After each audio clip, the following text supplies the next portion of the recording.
Bonjour, voici ce qu'il faut retenir dans la leçon sur la trigonométrie. Nous sommes dans le chapitre 21. Alors, trigonométrie, trigone, c'est le triangle, et métron en grec, la mesure, c'est la mesure des triangles. On va mesurer des angles et des côtés. Premier paragraphe, cosinus, sinus, tangente. On va voir et rappeler donc ces trois formules qu'on vient de découvrir dans les triangles rectangles. Dans un triangle ABC rectangle en A, les rapports AB sur BC, AC sur BC et AC sur AB ne dépendent que de l'angle ABC. On les appelle cosinus, sinus et tangente de l'angle ABC. Prenons ici une figure avec un triangle rectangle en A. On va l'appeler donc ce triangle ABC. On va s'intéresser par exemple à l'angle B. On aurait pu prendre l'angle C aussi. L'hypoténuse, c'est le côté en face de l'angle droit, ça sera toujours BC ici. Si on s'intéresse à l'angle B, le deuxième côté de l'angle, c'est celui qu'on appelle le côté adjacent, et celui qui est en face de l'angle, c'est le côté opposé. Si on change d'angle, dans le triangle rectangle, par exemple, si je prends l'angle C, le côté adjacent change, et le côté opposé change aussi. Alors, voici les trois formules en même temps du cosinus, sinus et tangente de cet angle B. Donc, le cosinus de l'angle B, c'est le côté adjacent sur l'hypoténuse. Le sinus de l'angle, c'est le côté opposé sur l'hypoténuse. Et la tangente de l'angle, c'est le côté opposé sur le côté adjacent. Alors, je vous donne un moyen mémotechnique pour se rappeler les trois formules en même temps, si vous prenez les premières lettres de chaque mot. Regardez, pour cosinus, adjacent sur hypoténuse. Donc, cosinus, cos, on va prendre la lettre C. Adjacent, on va prendre la lettre A, et hypoténuse, la lettre H. C, A, H. Pour le sinus, on fait pareil. Sinus, c'est S, opposé O, hypoténuse H. S, O, H. Pour tangente, on va prendre T, opposé O et adjacent A. T, O, A. Voilà une façon de le retenir.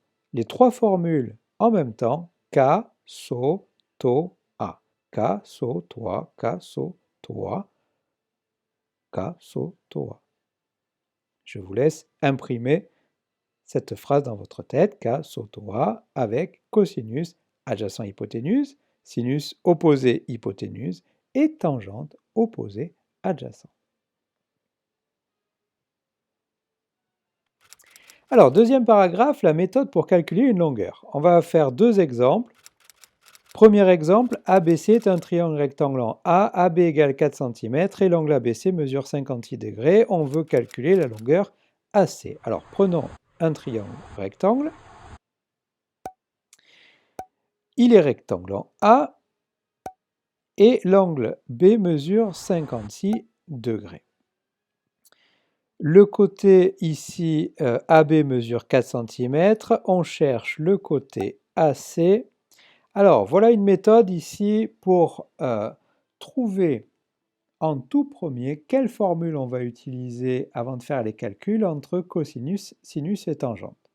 On va faire un petit tableau au brouillon qui va s'appeler information recherche formule, qu'on appelle parfois, alors c'est pas moi qui l'ai inventé, hein, on l'appelle parfois IRF, la méthode IRF, information recherche formule. Alors dans information, on va regarder ce qu'on a. Ici sur le dessin, on connaît comme information l'angle de 56, c'est l'angle ABC, et le côté de 4 cm qui se trouve être le côté adjacent. On recherche le côté AC, c'est-à-dire le côté opposé à l'angle. Quelle est la formule qui fait intervenir l'angle, le côté adjacent et le côté opposé? Rappelez-vous ce qu'on vient de dire. Cosinus, adjacent hypoténuse, sinus, opposé hypoténuse et tangente, opposé adjacent. K, so, to, A. Opposé et adjacent, c'est la formule de la tangente ici, tan, tangente. Voilà notre formule qu'on va utiliser pour connaître le côté AC avec l'angle et le côté AB, c'est la formule de la tangente. Ensuite, pour la rédaction, alors qu'est-ce qu'il faut dire? C'est qu'on utilise ici ces formules que dans des triangles rectangles. Donc ici, on va préciser à chaque fois qu'on a un triangle rectangle, ici ABC triangle rectangle en A. La formule qu'on a utilisée, c'était tangente. On va donc écrire tangente de l'angle B, ou ABC, est égal à donc le côté opposé sur le côté adjacent, AC sur AB. Je l'écris une première fois avec les lettres du dessin, puis je remplace par les nombres. Tangente 56 est donc égal à AC sur 4, puisque je ne connais pas AC. Et bien pour terminer mon calcul, comme on l'avait vu dans les activités, on va faire sur 1 sous le tangente 56, puis on fait les produits en croix. 4 fois tangente 56 divisé par 1, avec la calculatrice, ça nous donne environ 5,9 cm. Exemple numéro 2. GHI est un triangle rectangle en H, HI égale 5,5 cm et HGI mesure 65 degrés et on veut calculer la longueur IG. Dessinons un triangle rectangle.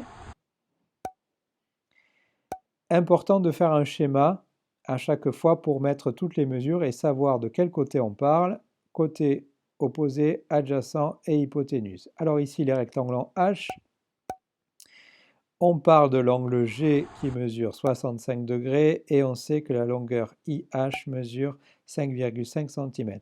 Alors même si j'ai déjà mis les couleurs sur le dessin, hein, petit rappel, pour se repérer, on repère en premier en face de l'angle droit l'hypoténuse, que j'ai fait en rouge. Le côté qui fait partie de l'angle qui n'est pas l'hypoténuse, c'est le côté adjacent en bleu, le côté GH, et le côté en face de l'angle de 65 degrés, c'est le côté opposé que j'ai mis en vert. Et donc nous, on veut calculer l'hypoténuse ici, qui est le côté IG. On utilise le même tableau que tout à l'heure, IRF, information, recherche, formule. On connaît l'angle G et le côté en vert, ici, 5,5 cm, c'est le côté opposé.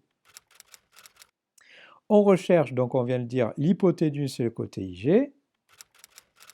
Rappelons-nous de nos trois formules, K, SO, TO, A. K, SO, TO, A. Quelle est la formule qui fait intervenir l'hypoténuse et le côté opposé? C'est le sinus opposé sur hypoténuse. Donc on va utiliser la formule du sinus. Pour la rédaction, nous écrirons donc dans le triangle HGI rectangle en H, le sinus, alors je vais l'écrire comme tout à l'heure d'abord avec les lettres du dessin, le sinus de l'angle HGI est égal à opposé sur hypoténuse, c'est-à-dire HI sur IG hypoténuse. Je remplace par les nombres, donc sinus 65 est égal à 5,5 sur IG. Et comme tout à l'heure, je rajoute sur 1 et puis je fais les produits en croix. 1 fois 5,5 divisé par sinus 65 et ça me donne avec la calculatrice environ 6,1 cm.